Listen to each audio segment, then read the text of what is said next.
Hey guys, this is Caleb with DSLR Video Shooter, and today we're checking out a massive 27-inch edge-lit LED panel from Falcon Eyes.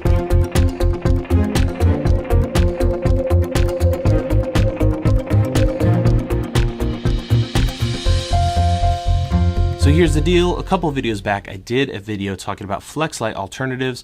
One of the lights that I purchased and I really dug was from Falcon Eyes. Since putting up that video, they got in touch with me and said, hey, thanks for doing that, and would you like to check out one of our edge-lit lights? So thanks to Falcon Eyes for sending this out for review. I've actually had one of these in my cart for the longest time, considering purchasing it for a reason we'll get into in a little bit later. But here it is, massive panel. It is the Falcon Eyes SO-68TD. The 68 refers to the wattage, which is 68, and the TD is for tungsten and daylight, so it is a bi-color light. You can pick up this light and the following items for $510 as a kit. In the giant bag that it ships with, you will find the light itself, a power cable, a V-mounted dual MPF battery adapter, and a small antenna for connecting multiple lights to control simultaneously. So why is this light so great and awesome, and why have I been wanting one?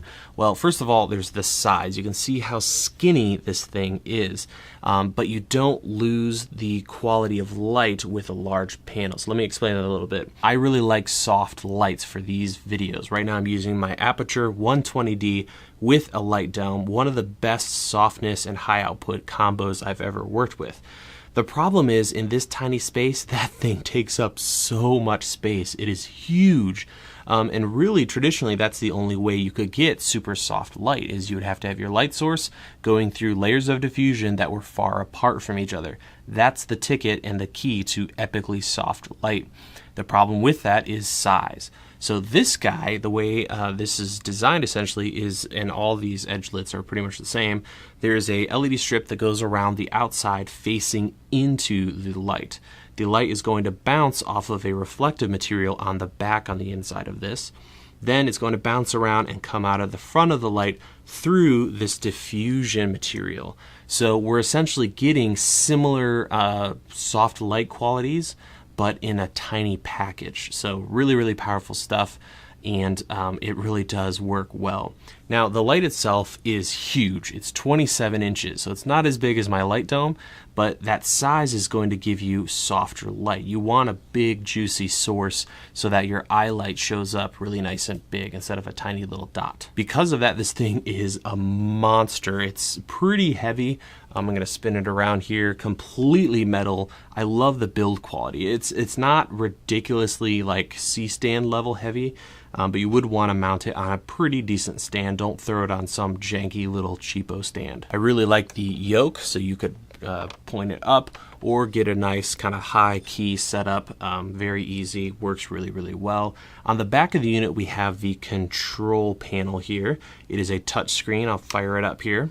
And on the back, you'll see we have our color temperature as well as our brightness level. On the bottom, there are 4 buttons to control the color temperature and the other to control the brightness values. There's also a channel button to change the channel of the light. So in theory, you could get a whole bunch of different lights from Falcon Eyes, hook them all together on the same channel, and be able to, with one light, make changes, and all the other lights would follow suit. And finally, there is a battery indicator in the top right, giving us an idea of how much juice we have left. For power, we have several different options. There is a switch on this control unit with the center being off, and then the one position is on from the power supply for AC from the cable that comes with the light, and then the other switch is for the battery.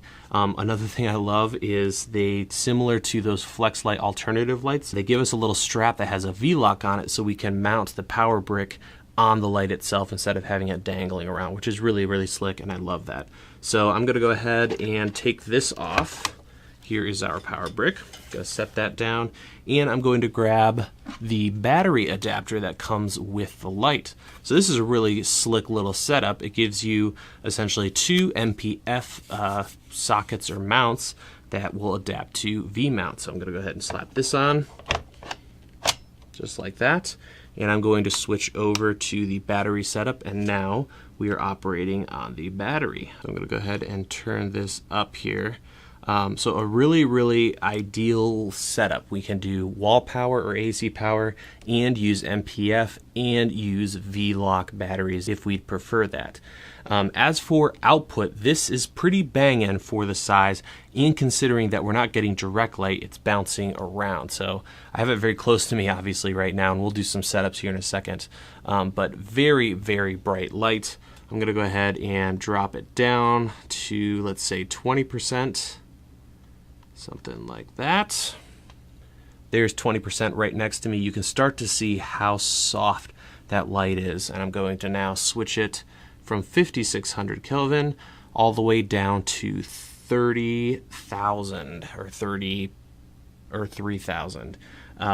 Bam, there it is, pretty nice. And I have noticed that the brightness doesn't seem to change that much as you switch the color temperature. So it's very even across the board. You're not going to get, you know, a spike right in the middle and then low levels on each end of the color spectrum, which is really nice. And it's really great to have this option to mix with either other daylight lights or dial it in if you just want to stick this in a room with existing lights and have it match. So that is an overview of the light and how it works. Now let's go ahead and set it up and use it. I'm going to do a couple different setups at different distances and see what we can get away with. Okay guys, setup number one. I've got the light just out of frame. I can move it so you can kind of see what's going on there. And it's a little more harsh than my light dome, which makes sense because the light dome is ridiculously huge, which is going to add a little more soft light. We're going to also bring this in a second a little closer so you can see what that would look like as opposed to kind of a medium shot.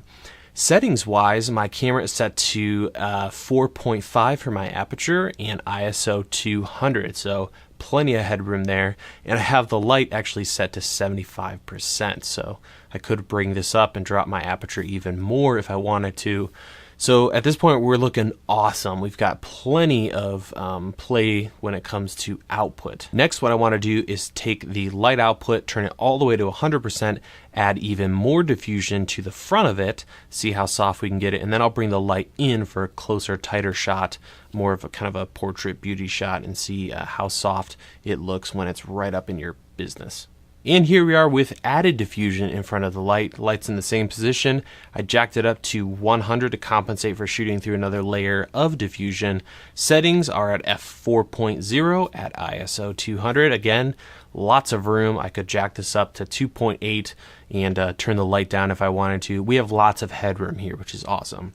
Now I'm going to bring the light nice and close with no diffusion and see what that looks like. And here's our final setup. I've brought the light very close, got it right here, and I've zoomed in obviously on my lens because this is a tighter shot, and you can see it's a little more of a dramatic lighting here. But you can see, first of all, look how giant my eye light is. So that little circle right in the middle of my eye, and then also how round it is. That's what's really cool about this light is not only, instead of an octagon or a square, it is perfectly round. So if I zoomed way in, you'd get this beautiful eye light. So this setup is pretty tight of a shot, but it'd work great if you were doing makeup, even an interview. Something like this could look really cool. Several different uses, but if you get it nice and close, you're gonna have some stunning soft light. And as we saw earlier, it works great a little further away. So here are the final takeaways. It's a bulky-ish light, which makes sense. It has to be this form factor for this whole thing to work. You'll definitely need a decent light stand to get this thing mounted up. Output is fantastic. I haven't worked with a light this style edge lit that's this bright, so I really do like that. I love the size. 27 inches is just about right. It's not so big it's just stupidly ridiculous, but it's not also tiny where it's almost useless. Color is amazing on this light. It's rated at 95 for the CRI as well as the TLCI. So really good specs there. And power options are awesome. We can do 2 Sony MPFs, a V mount, or we can go with just plugging it into the wall. And finally, the big thing for me is how much more space I feel like I have when I have this as my key light. Next to my light dome, it is ridiculously efficient looking, and it really makes a big difference here in the space. I'm not knocking on the light dome. I still love that thing and will continue to use it, but if you're really in trouble when it comes to space, this light makes a big difference. So that is going to do it for this video. You guys can let me know if you have any questions in the comments below. You can also find links to the light and where to pick it up. Otherwise, thank you guys so much for watching, and I will see you in the next video.